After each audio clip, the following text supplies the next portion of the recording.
Santo Deus, Pai querido, mais uma vez iniciamos na Tua presença. Abençoe, Senhor, a cada pessoa que está assistindo neste momento.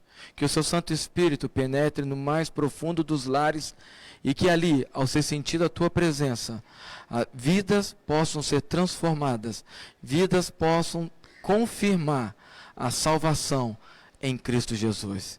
Abençoe a Tua mensagem nesta noite. Abençoe tudo o que fazemos, que possa ser para a sua honra e glória, e que cada um que está assistindo possa ter certeza que também está cultuando, adorando e entrando em intimidade espiritual com o nosso Salvador Jesus. Se faça presente, é o que pedimos por Jesus. Amém. Continuidade agora, vamos estudar Apocalipse. E para nós entendermos um pouco mais, eu percebi que nós estamos estudando capítulo por capítulo, estamos estudando aí verso por verso cada noite aí nas nossas mensagens, e às vezes ficam algumas mensagens acumuladas, de maneira que nós ficamos meio perdidos. Então hoje eu fiz um PowerPoint, eu fiz alguns slides, e nós vamos fazer um pequeno resumo de tudo o que nós falamos até agora. Primeiro nós vamos fazer os slides então, ok? Então está aqui. Nós estamos estudando o livro de Apocalipse capítulo por capítulo, né? E nós estudamos aí do capítulo 1 até ontem o capítulo 8. O próximo slide nós vamos falar do capítulo 1. Deu a mensagem do Apocalipse para Jesus, uma mensagem que passou ao anjo, que veio a João, como está aqui, e então passou para as igrejas. A mensagem, ou aos seus servos, a mensagem do Apocalipse é uma mensagem que Deus nos traz. Através de Jesus, dada ao seu anjo, pelo intermédio de seu servo João, para os servos de hoje, é para que eu e você, a igreja de Deus, possamos entender. Muitos leem Apocalipse e não compreendem. Muitos ficam perdidos com o que o livro de Apocalipse está querendo passar. Mas aqueles, e a Bíblia diz, que leem, que ouvem, que guardam as coisas nela escritas, esses sim que vão entender. Aí tem a primeira visão, pode passar o slide. Aí tem a primeira visão, ele tem a visão de Jesus já glorificado, no meio de 7 candeeiros, como vocês estão vendo em volta dele, representando as 7 igrejas. Então nós temos aqui as 7 igrejas. E quem é o centro das 7 igrejas? Cristo. Cristo é o centro da igreja. Abrindo um parêntese, abrindo uma janelinha, e é importante isso. Quando você e eu criticamos a igreja, estamos criticando a Jesus Cristo. Quando eu e você não fazemos nada pela igreja de Deus, quando nós não fazemos nada para que a igreja pregue o evangelho, estamos indo contra Deus, contra o próprio Jesus Cristo. Ele é o centro da igreja. Pode continuar. O próximo slide, nós vamos ver agora. E aí vimos o capítulo 2 e 3. O que nós vimos no capítulo 2 e 3? Nós vimos que essas 7 igrejas que estão em volta de Jesus glorificado, nós temos ali agora o nome das 7 igrejas, que são 7 fases, 7 períodos da igreja. Nós temos ali, quais são as 7 igrejas? Éfeso, Esmirna, Pérgamo, Tiatira, Sardes, Filadélfia e Laodiceia. E olha interessante os períodos que nós vimos. Nós vimos que ele começa mais ou menos no ano 31, depois de Cristo, no período do Pentecoste. Vai até o ano 100, com a morte do último discípulo amado. Ele vai então à igreja de Esmirna até o edito de Milão em 313, quando cessa a perseguição. É o período em que a igreja pagã, período que a Roma pagã, ela persegue os cristãos. E Constantino e Licínio, os 2 imperadores, eles fazem um decreto para que não mais haja essa perseguição. E aí nós temos do ano 313, a igreja de Pérgamo, até o ano 538. O que é o ano 538? 538 é onde os ostrogodos, eles tentam cercar a Roma, já não mais pagã, mas já cristã. É um período que Constantino se converte, é o período de Pérgamo, onde começa a vir os erros entrar na igreja. E então eles conseguem vencer o cerco dos ostrogotos e ali se dá a supremacia papal, supremacia da Roma cristã. A quarta igreja, Tiatira, ela vai do ano 538, como vocês estão vendo aí, até o ano 1517. O que aconteceu em 1517? Martim Lutero, ele coloca as 95 teses no dia 31 de outubro, no castelo de Wittenberg, na Alemanha, onde começa então o período da reforma a partir de 1517. Tiatira é o período em que a igreja ela vai se estabelecendo, é o maior período, é o período agora. Reparem, o primeiro é a difusão do evangelho, Éfeso. A segunda, Roma pagã persegue os cristãos. A terceira é a subida da Roma cristã sobre a pagã, que agora os cristãos perseguem os pagãos. A quarta, Tiatira, os cristãos, ou a igreja cristã, Roma cristã, ela começa a entrar tantos erros que ela começa a perseguir os verdadeiros cristãos. Entre eles nós temos o exemplo de Pedro Valdo e os valdenses. Quinta igreja, a igreja de Sardes, ela vai do período de 1517, Martim Lutero, e ela vai até 1798. O que aconteceu no dia 15 de fevereiro de 1798? O general Berthier, ele entra em Roma e coloca Pio VI, ele retira o poder do Papa Pio VI sobre a Roma. É a ferida, nós vamos estudar isso, quem sabe um dia, sobre Daniel, a ferida mortal. Vamos estudar um pouco mais para frente também Apocalipse, a ferida mortal sobre a besta, sobre aquele reino, aquele poder. A sexta igreja, a igreja de Filadélfia, ela vai então desse período, agora até 1844, que dia 22 de outubro, nós temos essa profecia, das 2.300 tardes de manhã o santuário será purificado. É o período que antecede a entrada de Cristo no Santíssimo para trabalhar, para agora, além de intermediar por nós, também de julgar, trazendo assim o início do juízo final. E a última igreja de Laodiceia, que vem até os dias, começa em 1844 e vai até a volta do Senhor Jesus Cristo. Depois disso, pode passar, próximo quadro. Depois disso, nós temos o capítulo 4, onde João tem a visão do trono de Deus. Olha como é que é importante nós entendermos isso. No capítulo 1, João tem uma visão na ilha de Patmos, de que essa mensagem é para aqueles que leem, ouvem e põem em dia, e que guardam. Ele tem uma visão de que Cristo é o centro da igreja, que apesar de João estar preso, apesar de muitos discípulos estarem sendo caçados e mortos, ele está à frente da sua igreja. E aí no capítulo 2 e 3 ele mostra as características que a igreja deveria passar. Sobre esse pano de fundo, sobre esse plano geral, João agora tem uma visão do trono de Deus no capítulo 4.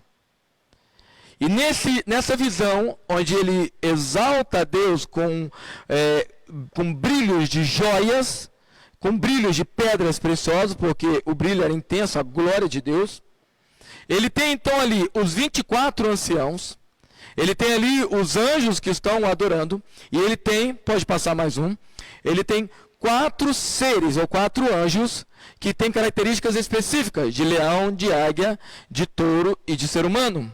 Representando o seu reinado, o seu poder, representando a sua onisciência, que ele vê tudo, representando a sua humildade, que ele morreu por nós, representando a sua humanidade.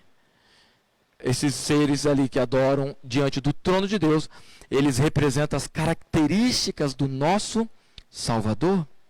Representa aquilo que ele é ou que ele fez para que nós pudéssemos ser salvos. Pode passar mais um?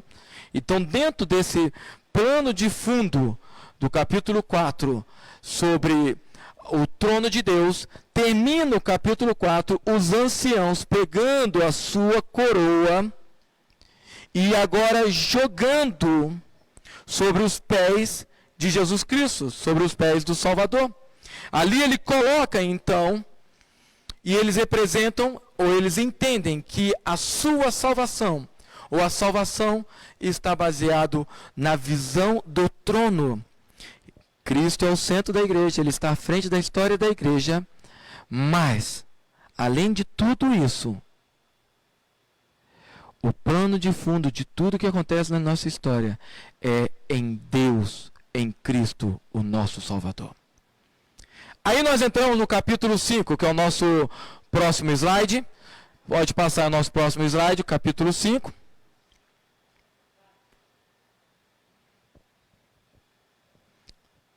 O capítulo 5 é a continuação da visão do trono de Deus. E ali naquela visão, João agora ele olha para a mão do que está no centro, que é Deus o Pai, e na mão dele ele tem um livro. E esse livro nós já explicamos, que era em forma de pergaminho, que era o que existia naquela época. E ali tinha 7 marcas, 7 selos, que naquela época os reis ou alguma pessoa, quando queria mandar uma mensagem, ele derretia um tipo de cera. E ali naquele derretimento ele colocava um anel em cima, uma marca, e ele selava aquela mensagem. E naquela visão que Deus está segurando o livro, alguém pergunta: quem pode abrir esse livro? E ninguém responde. João começa a chorar, diz lá no capítulo 5. E quando ele começa a chorar, um anjo vem e diz que há um que pode abrir. É o que é o próximo slide. Diz quem é que pode abrir. E ele fala: o leão de Judá. E João se levanta, ele olha. E quando ele olha, ele não vê o leão. Ele vê quem? Ele vê um cordeiro que está a morrer como sacrifício. O alfa e o ômega. Ele vê aquele que é rei poderoso e ao mesmo tempo aquele que morreu pela humanidade. O abrir o livro, que agora nós podemos ver aqui exemplificando como se estivesse abrindo o livro, não é a capacidade, mas quem é que pode, quem é que tem, ou quem é que fez algo que poderá permitir abrir o livro. E aí começa então a história das 7 igrejas dentro dos 7 selos, que é o próximo capítulo. Vamos aí, próximo slide, capítulo 6. E aí no capítulo 6 ele abre então. Aí nós temos então qual visão agora? Ele tem a visão dos 7 selos. E os 7 selos começam com 4 cavaleiros. Pode passar o próximo slide. E eu não preciso me colocar agora não, porque aí vai aparecer tudo isso. Nós temos aqui o número 1. Nós temos os 4 cavaleiros que aparecem, os 4 primeiros selos, representando períodos da igreja, ou as fases em que a igreja passou. Nós temos o cavaleiro branco, nós temos o cavaleiro vermelho, nós temos o cavaleiro preto e o cavaleiro amarelo. Esses cavaleiros, eles representam períodos em a igreja cresceu após o Pentecostes e foi dado vitória, a coroa já da vitória. Nós temos o cavaleiro 2, o vermelho, que representa o sangue, a perseguição. Nós temos o cavaleiro 3, o preto, que representa o período obscuro em que entra as falsas doutrinas, a igreja ela se corrompe, e temos o cavaleiro 4, em que a igreja ela agora passa pelo período da morte, em que ela mesmo ela começa a matar, a perseguir os filhos de Deus. E aí entramos no 5º selo, pode passar mais um. O 5º e o 6º selo, isso no capítulo, nós estamos de Apocalipse, no capítulo 6 de Apocalipse. Você pode estar acompanhando de maneira geral aí, depois pode ler. Nós estamos abrindo os 7 selos. Na verdade, o capítulo 6 fala de 6. No versículo 9 até o versículo 11, fala do 5º selo. E esse 5º selo fala de uma imagem dos santos debaixo do altar. Por quê? Se voltar o quadro, dá para voltar o quadro? Vê se dá voltar o quadro. O 4º selo é o selo da morte, onde a igreja cristã corrompida do 3º selo, no 4º selo, ela agora começa a perseguir os cristãos. Eu dei o exemplo de Pedro Valdo e os valdenses, mas existem muitos outros grupos que foram mortos, martirizados, antes do início da reforma. Aí na abertura do 5º selo, que é o próximo slide, podemos voltar lá, na abertura do 5º selo, esses que morreram, há um clamor como Abel foi morto por Caim, e Deus chega para falar com Caim, e ele fala, sou eu algum tutor do meu irmão? E Caim fala isso, e Deus fala, o sangue do teu irmão clama. Bem, nós não podemos entender que o sangue estava berrando lá, Senhor, Senhor, morri. Sangue não clamava. É uma figura de linguagem para mostrar que a justiça de Deus se dará no tempo certo. E a abertura do 5º selo é, aguarde um pouco, recebe as vestiduras de brancas, que é o caráter de Deus. Explicamos sobre roupa, que roupa é caráter na Bíblia. E vimos isso lá, que Adão e Eva eram revestidos do caráter de Cristo. Quando pecaram, ficaram nus, colocaram a sua própria roupa de folhas de figueira, que eram o caráter já em pecado, e Deus foi lá, matou um cordeiro, colocou roupas de pele, um caráter já transformado, aceitando Cristo, o cordeiro que tira o pecado do mundo. E aí nós entramos no versículo 12, que é o 6º selo. E aqui eu falei, quando nós pregamos sobre isso, de que nós estamos vivendo hoje, historicamente, neste selo. Qual é?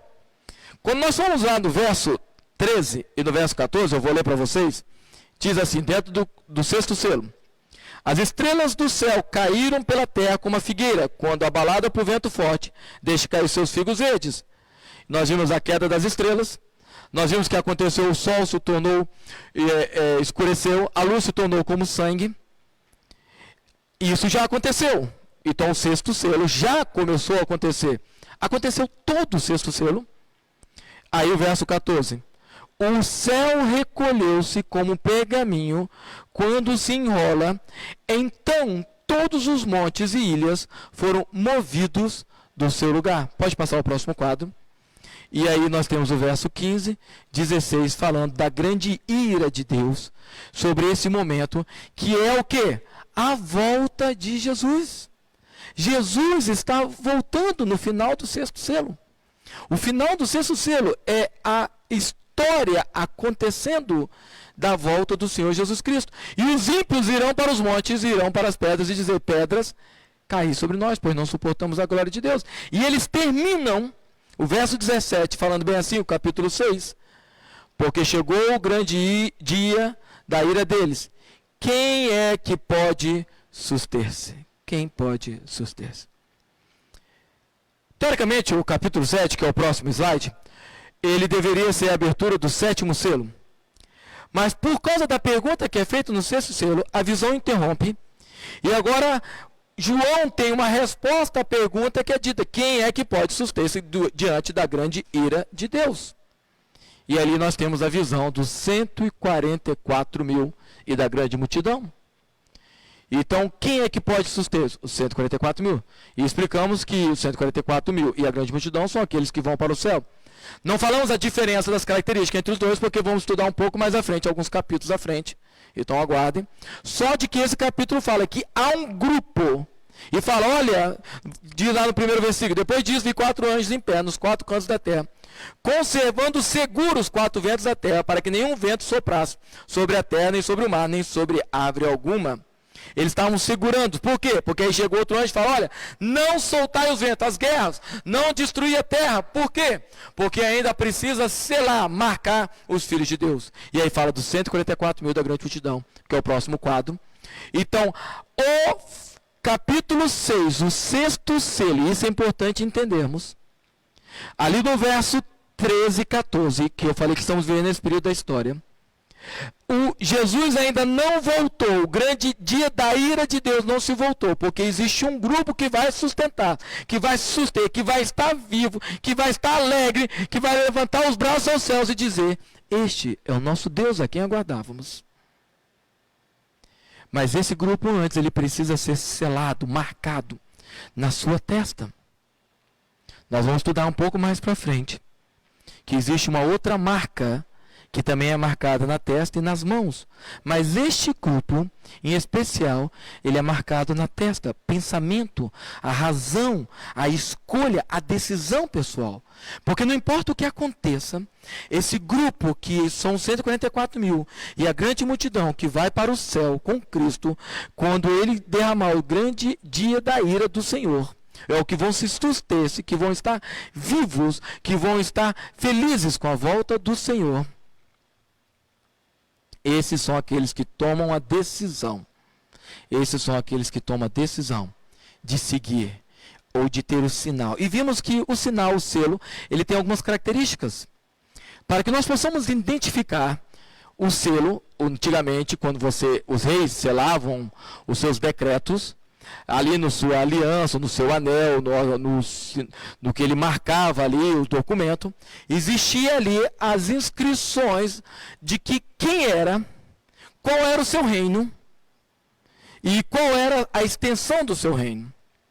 E qual é o sinal de Deus?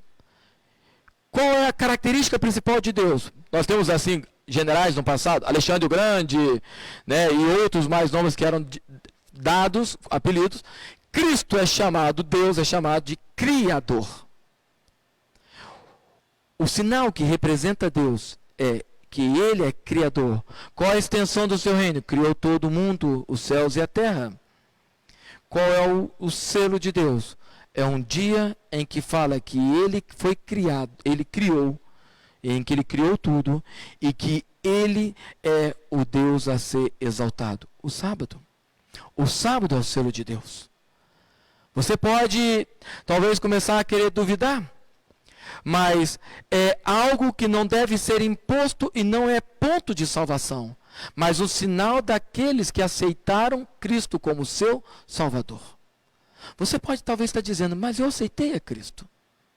Sim, talvez você ache que aceitou a Cristo, mas a pergunta é, você aceitou a Cristo? Pense na seguinte situação. O rapaz e a moça estão namorando. E eles passam um período namorando. E agora ficam noivos. E agora que eles ficam noivos, qual é o plano que eles começam a fazer? Casamento. E eles então pensam no casamento e marcam o dia do casamento. Acontece o casamento, um dia feliz, aquela festa, aquele festejo com todos os familiares, amigos. E agora eles vão para casa. Passa a primeira noite. No outro dia o marido chega para a esposa e fala assim, olha, casamos, eu te amo, estou super feliz, mas domingo eu saio com os amigos para jogar bola e fico até mais tarde com eles, só volto à noite. Segunda a sexta eu trabalho e à noite eu tenho meus compromissos que eu gosto de assistir seriado, filme, e terça e quinta são os dias que minha mãe faz comida especial e eu vou comer na casa da minha mãe. E sexta-feira à noite, a família toda nós se reúne, eu vou lá para a casa dos meus pais se reunir, e sábado eu vou poder passar com você.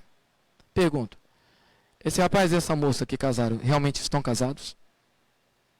Eles podem estar casados no papel, na aliança, mas na mente, de fato, na decisão, não tomaram a decisão. Passado pelo batismo, você pode talvez ter tomado a decisão por Cristo Jesus, mas eu fico perguntando para mim e para você, na nossa mente, na razão, naquilo que nós entendemos como Deus nosso Salvador, temos realmente amado a Cristo ao ponto de abster-se, de tirar os nossos gostos pessoais e seguir a Cristo, e o selo de Deus é o sábado. E aí terminamos a parte do capítulo 7, próximo slide, entramos no capítulo 8 e 9, que estudamos então o capítulo 8 ontem, e vamos estudar o capítulo 9, sábado que vem. O que nós estudamos no capítulo 8 ontem? Estudamos o sétimo selo se abre, e ali existem 7 anjos com 7 trombetas. Pode passar para mim o próximo? E aqui é um resumo do que nós estudamos ontem. Da primeira, da segunda, da terceira e da quarta trombeta. O que aconteceu em cada uma delas? Desde o ano 410 até o ano 476.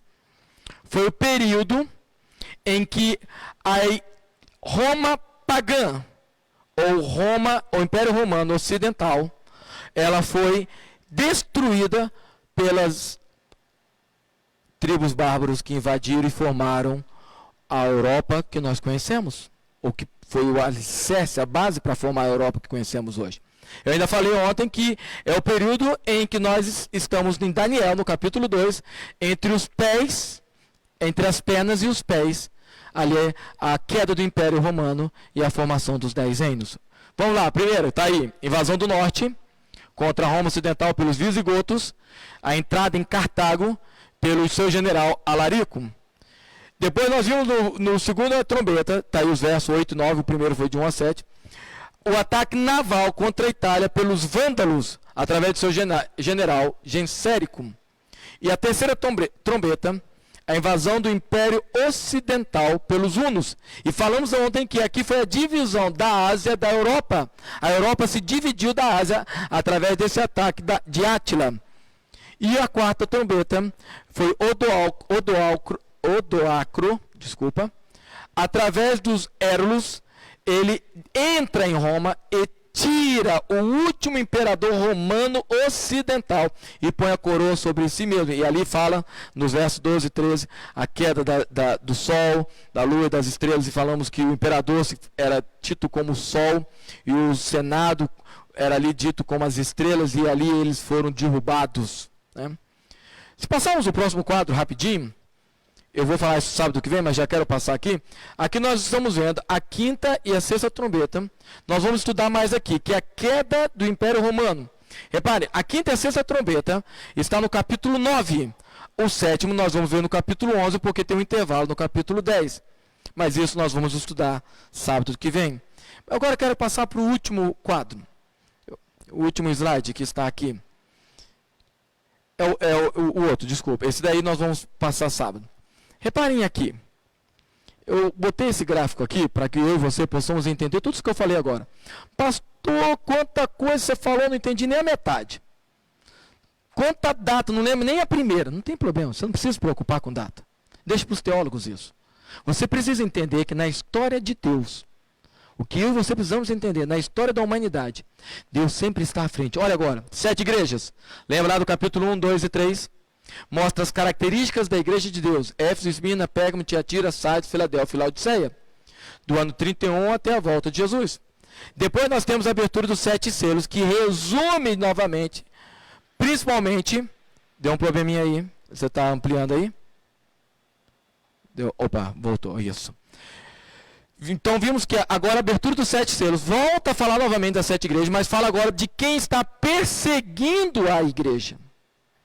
Então nós temos ali o Império Romano pagão perseguindo. Nós temos o Império Romano cristão, ou se dizendo cristão, mas já corrompido, perseguindo os verdadeiros cristãos. Então é o período em que acontece no final do 6º selo a volta de Jesus. E aí pergunta quem pode sustentar-se, e aí o 7º selo, ele desce novamente para a abertura agora das 7 trombetas. E aí tem as 7 trombetas, que é a destruição. Agora reparem bem. E esse é o ponto. Pode colocar o quadro maior agora, já terminamos aqui os slides.